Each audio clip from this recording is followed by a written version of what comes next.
बिस्मिल्लाहिर्रहमानिर्रहीम। नाज़रीन, क्या आप जानते हैं कि कुरान पाक को हिफ्स करना कितना आसान है और एक हाफिज कुरान को इस दुनिया और मरने के बाद कौन सा बड़ा एजाज दिया जाता है और कुरान पाक को आसानी से याद करने का फार्मूला क्या है। नाज़रीन, इस दुनिया में सबसे ज्यादा याद की जाने वाली किताब कुरान पाक है।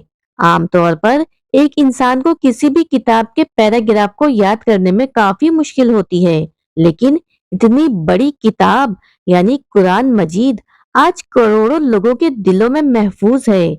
हम अक्सर सोचते हैं कि हाफिज कैसे कुरान मजीद जबानी याद कर लेते हैं। तो प्यारे बहन भाइयों, इसमें कोई शक नहीं कि कुरान पाक याद करने के कई तरीके हैं।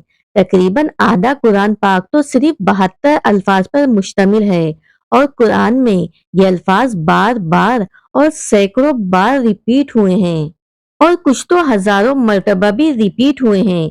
और ये बात भी जानने वाली है कि 20% कुरान सिर्फ 100 अल्फाज पर मुश्तमिल है और वो अल्फाज नाउन्स यानी इस्म हैं, जबकि बाकी 20% कुरान 200 अल्फाज पर मुश्तमिल है और ये अल्फाज उर्फ़े आम में बार बार इस्तेमाल किए जाने वाले अल्फाज हैं। बड़े बड़े असातिज़ा कुरान पाक को हिफ्ज करवाने से पहले ऐसी टेक्निक सिखा देते हैं कि उन्हें समझ लेने के बाद आप बासानी कुरान को समझ सकते हैं और याद कर सकते हैं। अल्लाह पाक ने कुरान पाक का इतना बुलंद मर्तबा रखा है कि आज हजारों लोग और छोटे बच्चे भी कुरान करीम को आसानी से याद कर रहे हैं। कुरान पाक को याद करने के लिए मुसलसल इसे पढ़ते रहना या दोहराते रहना इंतहाई जरूरी है और इसके लिए कुछ असूल और जवाबित मौजूद हैं। जैसा कि कुरान पाक को याद करने का यानी हिफ्स करने का सबसे आसान तरीका यह है कि जो आयत या सूरत आपने याद की हो उसे नमाज में तिलावत करें और जब दिन में 5 बार नमाज में इसे रिपीट करेंगे तो यकीनन वो आपको मरते दम तक याद रहेगी।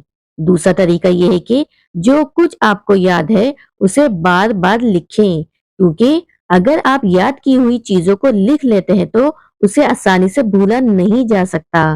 कुरान पाक की आपने हर दम तिलावत करते रहना है और उसमें सुस्ती नहीं दिखानी। चलते फिरते आपने कुरान की सूरतों को याद करना है। कुरान पाक इतनी बुलंद आवाज से पढ़ें कि खुद अपने कान उसे सुन सकें। इस तरह 2 तरीकों से कुरान पाक आपके कान में पहुंच जाएगा। एक आंख यानी देख कर पढ़ने से और दूसरा कान यानी सुनने से। अब जो तरीका आपको बताने वाली हूँ कुरान पाक याद करने का, वो बहुत ही आसान तरीका है कि 5 सूरा आपने याद कर लेनी है। सबसे पहले सूरह यासीन थोड़ी थोड़ी करके याद करें और फजर की नमाज के बाद सूरह यासीन पढ़ने की पाबंदी करें। उसके बाद रात को सोते वक्त सूरह मुल्क हमेशा पढ़ने की आदत बनाएं, इसलिए कि मरने के बाद सूरह मुल्क अजाब कब्र से हिफाजत करेगी।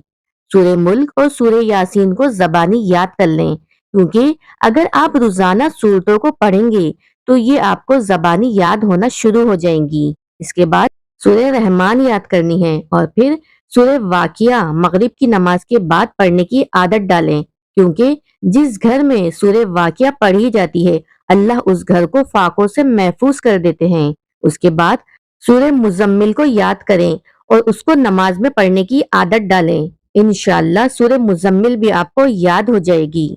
उसके बाद जुम्मे को फजर की नमाज में पहली रकत में अलिफ लाम मीम सजदा और दूसरी रकत में सूरह दहर पढ़ना सुन्नत है और बहुत सारे लोग जुम्मे को सूरह कहफ भी पढ़ते हैं। अब ये सारी सूरतें आप अपने अपने औकात में पढ़ते रहेंगे तो एक वक्त आएगा जब वो आपको जबानी याद होना शुरू हो जाएंगी। फिर जब आपको ये सूरतें याद होना शुरू हो जाएं तो आपने इन सूरतों को नमाज में पढ़ना शुरू कर देना है और पांचों वक्त में इन सूरतों को पढ़ने से आप ये सूरतें भूलेंगे भी नहीं। जब ये सूरतें आपको याद हो जाएं तो फिर आपने 30वां पारा याद करना है और उसके बाद सूरह बकरा थोड़ी थोड़ी करके जबानी याद करनी है। इस तरीके से आधा कुरान मजीद आपको याद हो जाएगा।